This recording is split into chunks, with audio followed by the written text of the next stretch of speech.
ផ្អែមស្រទន់រីមួយស្នេហ៍តាមដូនតន្ត្រីពីខ្ញុំបាទនីរតនា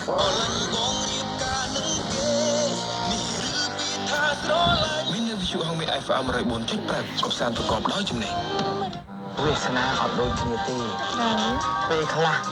សម្ដេចតេជោស្នើឲ្យអ្នកប្រើឈ្មោះសម្ដេចក្នុងគណនី TikTok ត្រូវលុបអាមេរិកធ្លាប់បានទម្លាក់គ្រាប់ដាច់ចង្កោប្រមាណជា 80,000 គ្រាប់វិទ្យុហងមាស FM 104.5 MHz និងវិទ្យុរស្មីហងមាស FM 95.7 MHz គឺជាអាណាចក្រព័ត៌មានជាតិនិងព័ត៌មានអន្តរជាតិដ៏ទុកចិត្តនិងទាន់ហេតុការណ៍បំផុតយុគនេះជាយុគគូកំណត់បងហើយរួយក៏បត់ឆាតគេច្រើនដងផ្លេចស្នេហ៍ស្នងអូនមិនរីផ្លាយគេណាស់មិនហ៊ានឆាតទៅគេវិទ្យុហងមាស FM 104.5 MHz និងវិទ្យុរស្មីហងមាស FM 95.7 MHz គឺជាអាណាចក្របទចម្រៀងនិងជាអាណាចក្រនៃភាពរីករាយអូនមកជួយមកចិត្តបងបើអត់គ្នាបងអ្នកកំដង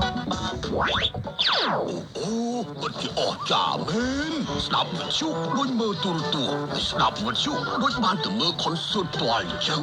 អាយ៉ាចង់មានន័យថា 4 in 1 4 in 1 4 in 1អូមិនធម្មតាទេចាជ្រូកអីស្អីគេហើយថ្មីរហូតតែម្ដងអាជ្រូកមកព្រានឯងនេះស្អីគេ4 in 1 4 in 1ហ្នឹងអូសុចបងបើមិនថ្មីមិនមែនគេហៅថាប្រុសស្អាតជេជេទេថ្មីប៉ុន្តែមានប្រយោជន៍ណាបងស្វា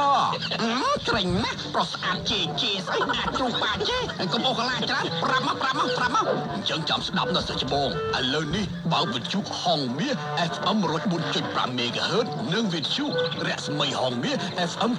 95.7 MHz ដោយសិស្សបងបានមើលទូរទស្សន៍អញ្ចឹងមានន័យថាសិស្សបងបានស្ដាប់ទាំងព័ត៌មានជាតិនិងព័ត៌មានអន្តរជាតិទាន់ហេតុការណ៍ហើយមានប្រភពច្បាស់លាស់ទៀតផងណាសិស្សបងពិសេសមហាពិសេសបើម្លងផងអាជ្រូកយូរណាស់មិនប្រាប់សិស្សបងណាអាជ្រូកសម្លាញ់ចិត្ត